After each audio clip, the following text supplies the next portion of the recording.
Hi everyone. In our previous videos we looked at specific positions like driving, lying and sitting positions, the optimal position to try and avoid back pain and neck pain.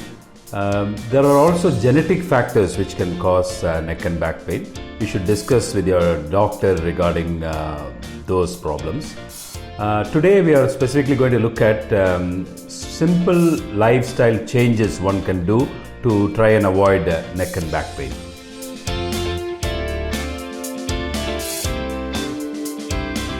Probably the most important thing is avoiding inactivity, because inactivity reduces muscle strength and also it can cause muscle wasting in the long run, and that can cause problems with neck and back pain quite a lot. So whatever we do, we can use our body instead of machines. If you can go to a nearby shop, if you can go by walk, you should take a walk, rather than using a bike or a car. And also if you go steps to climb up and down, you should take steps rather than using lifts in offices. Not many of us are built like supermodels, but probably the most important thing to avoid neck and back pain is to avoid having a pot belly. It's a well-known fact that pregnant women do tend to get a lot of back pain and neck pain also in some cases. For a pregnant woman, they have to carry the baby, but for a man or a woman to carry a pot belly is something we should try and avoid. I'm going to go through certain tips to try and avoid a pot belly. One should avoid the amount of carbohydrates they eat. One simple thing to do is to reduce or avoid any added sugars, and also whatever we put first in the plate like bread or rice, you put as less as possible, and whatever we add to that, like vegetables or meat, you can have more. The other thing you can do is not to eat full stomach anytime. Whenever you feel half full or 3/4 full, you should try and stop eating. What that means is you may feel more hungry from time to time, and you could actually have another meal, maybe not a meal, a snack in between, but the snack should not actually be junk food. Eating small meals actually takes up more energy. Your body expends more energy because the assimilation process itself takes some energy. So if you're eating 4 small meals instead of 3 big meals, your energy expenditure will be more, thereby you won't be putting too much weight. One should also include a lot of fresh fruit and vegetables in the diet. When it comes to fruits, you should not eat fruits which are very sweet, not too much anyway. Fruits such as guava or green oranges, these contain less sugar and they are better. And also include some nuts in the diet as well, or you can use it as a snack as well.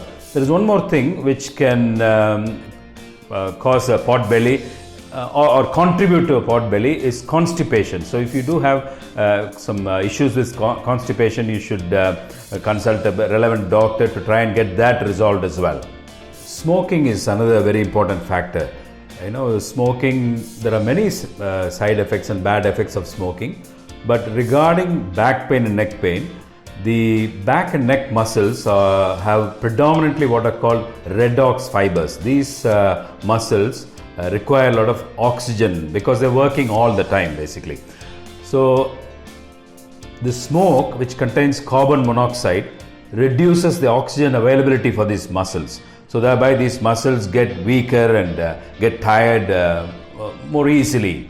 The other thing is when one consumes a moderate or high amount of alcohol, it reduces something called REM sleep, which is the refreshing part of the sleep.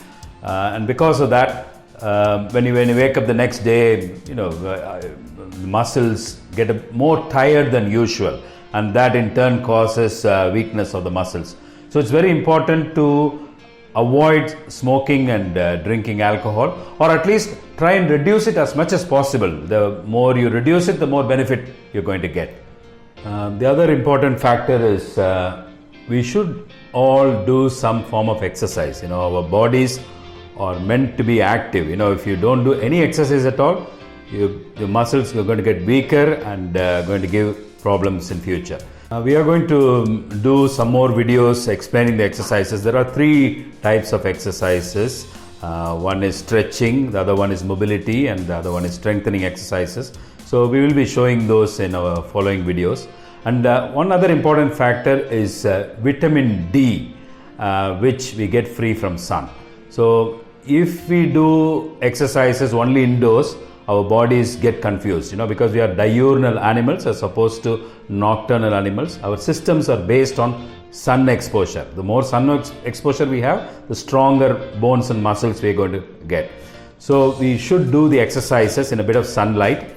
There are WHO guidelines for that. It would say 11 to 2 is the best time to do it. But in the part of India where I come from, which is Chennai, we can't do exercise, we can't get exposed to sun these times. It's too hot. So I usually recommend patients to have sun exposure at least half an hour to 1 hour a day, around 7 to 8 in the morning or around 4 to 5 in the evenings.